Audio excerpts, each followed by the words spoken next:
살다 살다 이런 일도 있네요. 참 기가 막히고 왜 하필 저에게 이런 일이 생겼다는 게 화가 납니다. 저는 남편의 바람을 직접 제 두 눈으로 목격했어요. 참 우습게도 제 친한 친구의 집에 잠깐 들러 주차장으로 내려갔는데 남편의 차량으로 보이는 차가 있더군요.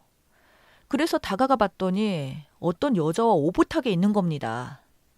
남편은 제가 그 모습을 보게 되어서 그런지 튀어나온 남편의 발을 사정없이 내리쳤고 남편은 저를 제압할 수 있었지만 그는 저에게 뺨을 내주고 그 여자는 저를 피해 달아났어요. 달려가 잡을 수도 있었지만 그 순간 그 여자 같은 것은 보이지 않았죠. 아이 때문에 집으로 가지 않고 주차장에서 저는 남편에게 그 여자에 대한 것을 모조리 들었습니다. 다음날 남편의 내연녀였던 여자에게 찾아가 사과를 받아냈고 남편은 그 여자와 헤어질 것을 저와 약속했습니다. 그 뒤로 저와 남편은 아이 때문에 말 그대로 쇼윈도 부부가 되었습니다. 저희 사이에는 6살짜리 아들이 하나 있었기 때문에 아이가 성인이 될 때까지는 거짓된 부부의 생활을 연기하기로 했습니다. 저는 아이만을 바라보면서 여자의 자존심을 버리고 엄마의 도리를 하기로 했습니다. 그렇기 때문에 남편이 미치도록 싫었지만 아이 앞에서는 최대한 티를 내지 않았어요. 남편은 그날 이후로 아이에게도 더 좋은 아빠가 되기 위해 노력했고 저에게도 더 잘 보이려고 노력하는 것 같아 보였습니다. 하지만 이미 저는 남편에 대한 정이 모두 떨어진 지 오래였고 남편이 잘 보이려고 애를 써도 저에게는 그저 더러운 놈이었어요. 동네 엄마들 사이에서 바람났다는 소문이 돌게 되면 아이에게 영향이 갈 수 있으니 최대한 사이가 좋은 부부인 척 연기를 했죠. 하지만 저희 부부는 아이 관련 이야기가 아니면 단 한마디도 나누지 않았고 양쪽 집안에서도 남편이 바람을 핀 사실을 모르고 있었기 때문에 시댁과 친정을 찾아뵙기가 참 힘들더라고요. 그런데 이 자식이 정신을 차리지 못했는지 그새 또 바람을 피웠습니다. 남편은 알고 보니 저를 철저하게 속이고 생활하고 있었어요. 남편이 어땠냐면요. 일주일에 2번을 야근을 해야 한다고 했습니다. 솔직히 회사에서 높은 지위를 갖고 있어서 굳이 남편까지 안 나가도 되지 않나 생각하고 말했더니 남편은 직원들에게 모범이 되어야 한다면서 그렇게 야근도 하고 심지어 격주로 토요일에 가끔 일도 있는데 저는 남편의 사정을 잘 모르니까 그런가 했습니다. 그런데 남편의 회사는 야근뿐만이 아니라 토요일도 근무를 하지 않는다고 하더군요. 이 사실을 알고 그동안 속은 배신감에 치가 떨려왔습니다. 그리고 남편의 바람도 이놈이 다시 피고 있는지 몰랐는데 오늘 함께 집으로 오는 길에 아이가 저에게 물어볼 게 있다고 했습니다. 엄마, 아빠는 왜 다른 이모랑 와? 그게 무슨 말이야? 아빠가 다른 이모랑 있었어.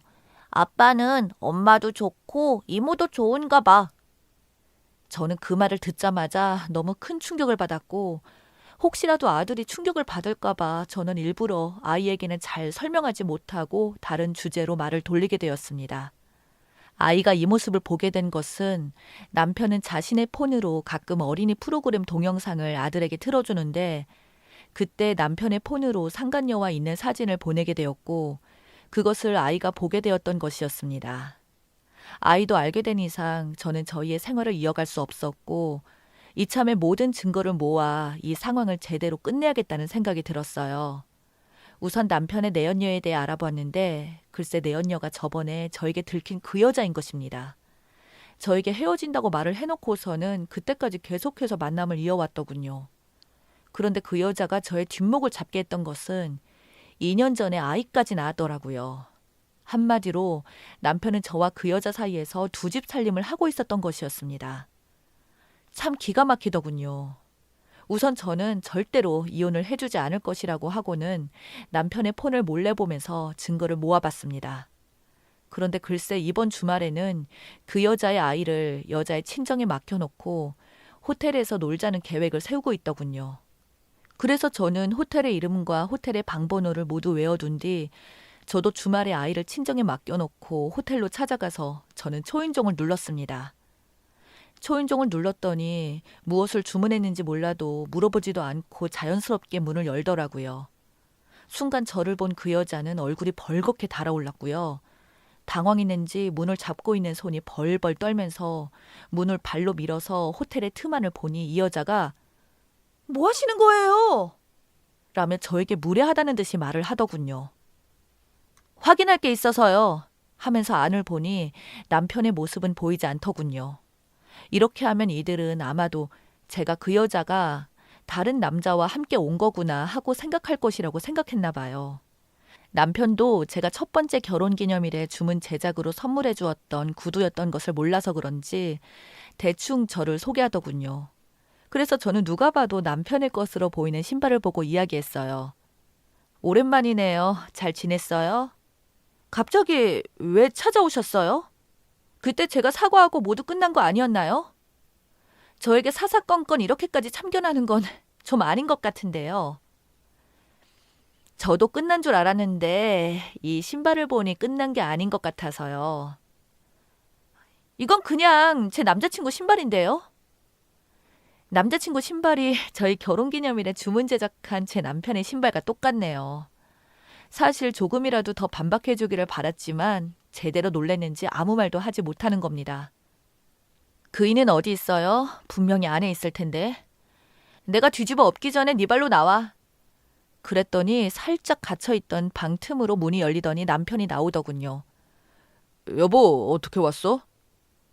어떻게 오긴 뭘 어떻게 와. 3년 동안 정신을 좀 차린 줄 알았는데 그렇게 뒤통수를 쳐? 솔직히 우리 부부 사이도 안 좋고 나도 남자인데 아무것도 안 할 수 없잖아. 다 자기 탓이야. 그럼 얘는 욕구 해소용이고 너 기 살려주는 거니? 지난 몇 년간 힘들었어. 한때 바람 피웠던 거 미안해서 다시 잘해보려고 노력했는데 너는 받아주지도 않았잖아. 무릎을 꿇으면서 빌어도 모자랄 판에 적반하장으로 나오는 남편에게 치가 떨리고 화가 났어요. 그래서 애까지 낳은 거야? 내가 받아들이지 않아서? 나랑 이혼하고 저 여자랑 그 아이랑 살림 차리려고? 제가 2살 된 아이가 있는 것까지 알고 있었는지는 몰랐는지 엄청나게 당황하는 겁니다. 이혼 안 해. 내가 얘랑 끝낼게. 정말 미안해. 하니까 그 여자는 발끈하면서 예전과 다른 모습을 보이더군요. 뭐? 나랑 끝내겠다고? 어떻게 끝내겠다는 거야? 이제 곧 이혼할 거라며. 이혼 소송 밟고 있다며. 라고 말하자 남편은 야, 넌 조용해. 나 와이프 없으면 못 살아. 남편이 이렇게 나올 줄은 몰랐는지 상간녀가 화를 내면서 소리를 지르더라고요. 너 때문이잖아. 너가 우리 바람 피는 거 처음 알았을 때 이혼 순순히 해줬으면 이런 일 없잖아. 내 딸 절대로 아빠 없이 살게 안 할 거야. 당장 이혼해.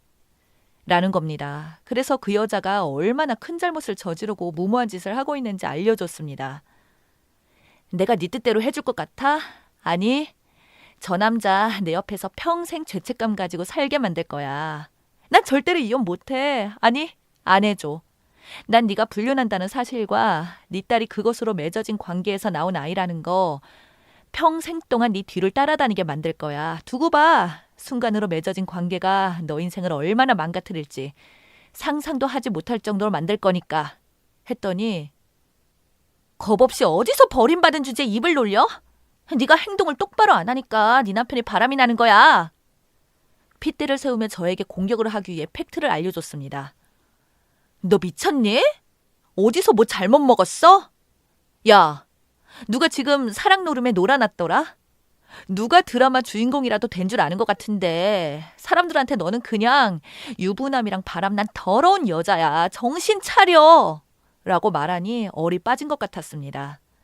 안으로 들어가기 전에 문틈에 그 여자 모르게 신발로 살짝 끼워놨더니 큰 소리에 사람들이 하나둘씩 모여들기 시작하고 그제서야 부끄러운 것을 좀 깨달았는지 서둘러 짐을 챙기더군요. 그러더니 너 두고 봐. 내가 어떻게 나오나.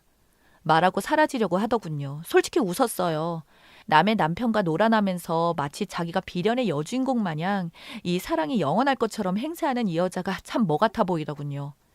짐을 챙겨서 나가려는 상간녀의 머리채를 붙잡고 어디를 가냐며 뺨을 후렸습니다.